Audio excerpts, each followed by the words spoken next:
May tanong sa akin.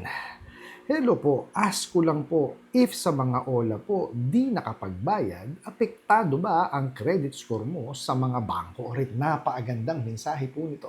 Pero bago ho natin siya sagutin, imbitahan ko muna sana kayo na pakisuportahan po sana ang aking mga social media accounts sa YouTube, Facebook and TikTok. Sa video natin, alamin po natin kung may epekto po ba no, sa credit score natin sa bangko yung hindi natin nabayaran na utang sa mga OLA. Pero bago yan, disclaimer po muna, hindi po ako abogado. Ako po'y maniningil. Lahat po na sinasabi natin sa ating mga video is based on my experience at syempre po sa ating pong pagsaliksik at pagtatanong sa mga kaibigan po nating abogado. At isa pa po, hindi ko po kinukusinte ang hindi pagbabayad ng utang dahil ang utang ay responsibilidad at obligasyon na dapat po natin bayaran. Ang hindi po ako pabor ay doon sa maling pamamaraan ng pautang at maling pamamaraan ng paniningil. Sagutin po natin yung pinadala niyo pong mensahe. So sabi niyo nga po doon sa inyong tanong is, pagka ba hindi nakabayad no, sa mga OLA, may epekto ba doon sa credit score natin no, sa bangko? Well, ang sagot po dyan, depende. Kasi po, alam naman po natin no, na napakaraming naglipa na ng mga bugok at abusadong online lending apps, meaning po, hindi po registered. Kasi po, pag hindi yan registered, hindi kinikilala yan ng gobyerno. So definitely yan, hindi ho yan papayagan ng CIC no, na mag-register sa kanila. Kasi number one requirement po ng CIC is dapat incorporated ka, may certificate of authority ka. Okay? Yun po yung dalawang requirement na kailangan nila. Now, kung yan ay OLA, kailangan yan kasama pa sa recorded online lending platform. Okay? So, yun po yung requirement para mapasama po sa CIC. Now, bakit po kasama ang CIC? Kasi po, sa CIC po, kinukuha yung raw data. Okay? Kasi CIC alone, no, hindi ho yan gumagawa ng credit score. Okay? Explain natin further. Bakit? Kasi po, ang CIC po, sila po yung lagakan no, ng ating mga basic information dun po sa mga financial institution, no, lending institution na nahiraman po natin. So, nandun po lahat sa CIC yan. It is required by law na kailangan member ng CIC, no, yung lahat ng lending, financing, basta ho may kinalaman ho sa pagpapautang. Okay? Para ho magkaroon ng standard, ano, kumbaga pagkukunan or paglalagakan ng ating mga basic information sa mga hinihiraman po natin.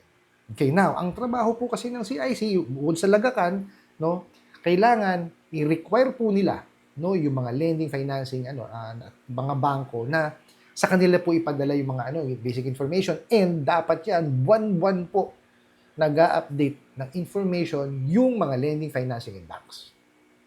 Bakit importante ito? Kasi po, syempre, may cycle yan eh. 'Di ba? Kagaya po sa pagpapautang, no? May mga due dates yan. Let's say po, nanghiram tayo sa isang lending.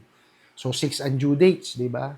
So, first due date, dapat naka-record ka, 'di ba? O second due date, let's say nagbayad ka ulit. O, so dapat naka-record ka. So, makikita po nung ibang mga member ng CIC, no, na kayo po ay maganda bayad. Now, let's say po sa pangatlong bayad po, medyo na-delay tayo. So, dapat 'yon naka-record din sa CIC. Meron tong lapse, so delay siya.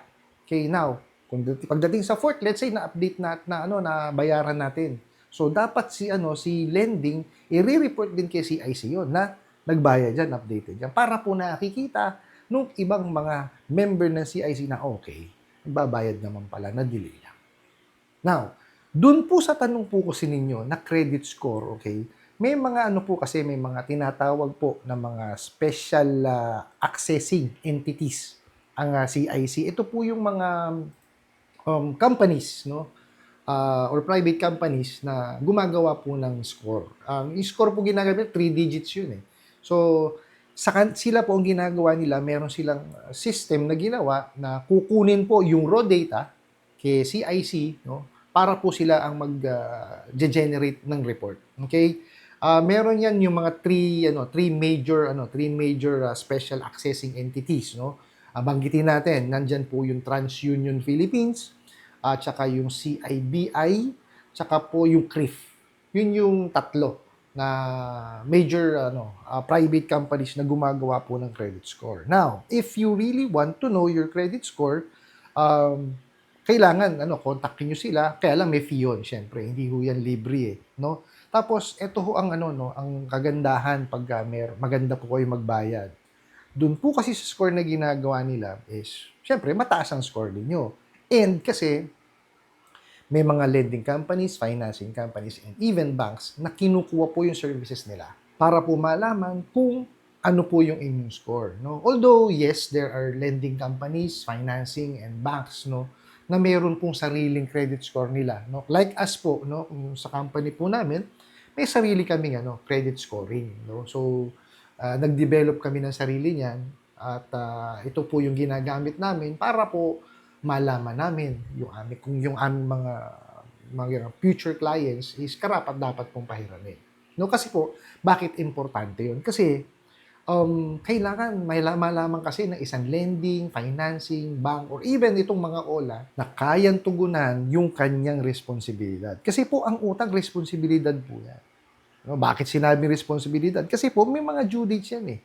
May po ba? Unlike dito sa mga bugo katabusadong online lending apps, especially po yung mga illegal, tingnan nyo yan, isang beses lang ang due date, 7 days. Di po ba? Anong klaseng pagpapautang yun? Di po ba? Although yes, it is accepted around the world. Pero syempre, di ba, dito sa Pilipinas kasi, hindi siya pangkaraniwan. And ang mabigat doon, hindi nila ini-explain. Di ba? Buti sana kung in-explain nila. Ang mahirap kasi dito sa mga bugo katabusadong online lending apps po, no? Automatic ang disbursement. Di ba? Hindi ka pa nag-agree, no, doon sa sinasabi nilang i-disburse sa'yo, ipapadala ka agad. No? And then, hindi din nila ini-explain, which is very, very important. Bakit? Kasi batas yan eh. Yung The Truth in Lending Act. So, importante po na fully disclosed, no, doon po sa nanghihiram yung kanyang magiging obligasyon. Di po ba? Kasi importante malaman po yan eh. Kasi paano niya ipaplano? Di ba? Yes, sige, nandun na tayo. Nag-conduct ng credit investigation. Nag-verify. Di ba? May evaluation. So, alam niya na kaya yung bayaran nung nanghihiram. But, di ba? Hindi ho kasi lahat makikita dun sa CIC. What if po may nahiram yan sa lending company na hindi registered sa CIC. Kasi po as of now, hindi ho lahat naka-register sa CIC. No? So, may mangilan-ngilan po na mga lending and financing na hindi pa rin po naka-register sa CIC. So, what if wala doon? Di po ba? So, hindi siya nakasama o hindi siya accounted dun sa score na ginawa po ng mga special accessing entities. Di po ba? So, dapat po malaman nung nanghihiram na kaya ko bang gampanan to. Kasi syempre, kung hindi nga nakasama doon sa CIC yung lending company na nahiraman niya, so dapat alam niya na may bayarin ako dito, kaya ko bang tugunan to. No, kasi ang nangyayari ngayon, kagaya yan sa mga bugo katabusadong online lending apps, hindi nila kinukonsider yun. No, kasi they need to consider na may mga ibang bayarin yan, di ba? Yung mga utilities and everything, and then yung iba pang mga loans, di ba? So, hindi dapat yun, kumbaga, isinasawalang bahala. Dapat yun, kinukonsider yun. Di ba? Let's say, sige, mababa lang ang amortization, but still, may effect kasi yun, doon sa financial capacity nung nanghihiram. Yan yung hindi maintindihan at hindi ginagawa itong mga bugo katabusadong online lending. Saan ho kayo nakakita? Diba? Walang trabaho. Plain housewife. At ang mas malala dyan, estudyante. Pinahihiram. Hindi po ba? So, ano pang babayad nun? Di po ba? Kaya ito po nabanggit ko kanina ng mga 3 special accessing entities.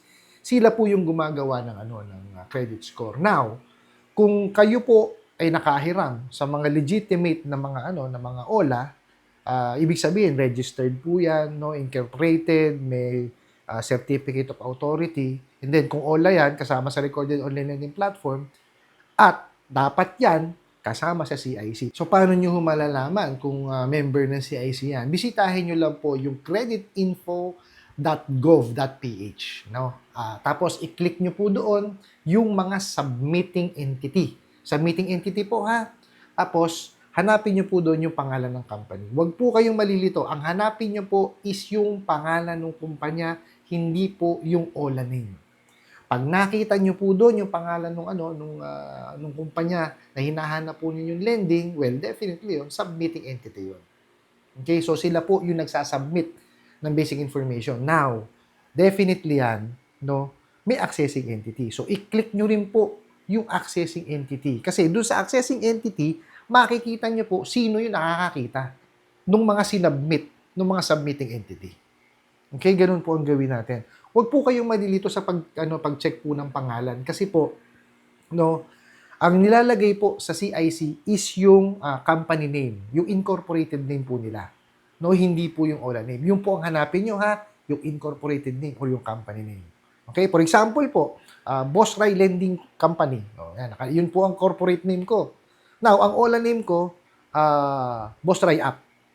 Parang ganon, di ba? So, wag niyo hanapin yung Boss Rai App, yung hanapin niyo is yung incorporated name, no? Para po at least maging maging aware kayo at malaman niyo na ay ano pala 'tong nahiraman ko, submitting entity at accessing entity. So, may idea kayo na kung hindi niyo nabayaran dun sa OLA na yon, yung nahiram niyo, may idea kayo na nakapag-submit na sila.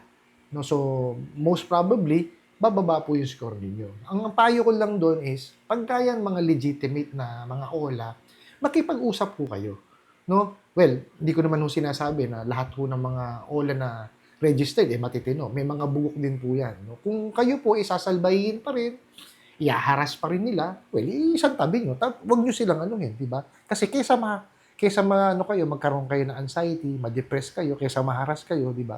O isang tabi nyo kasi napaka-importante po yung peace of mind, which is ito yung sinisira nitong mga bugo katabusadong online lending apps, yung mga illegal. So sana po nasagot ko yung katanungan na ipinadala po ninyo, no. Sana po at least nakatulong ako, no. Punta ho kayo sa creditinfo.gov.ph para malaman po ninyo kung yung OLA na nahiraman po ninyo is submitting entity or accessing entity. Ano po, I hope nasagot ko po itong katanungan na to at sana po yung makatulong.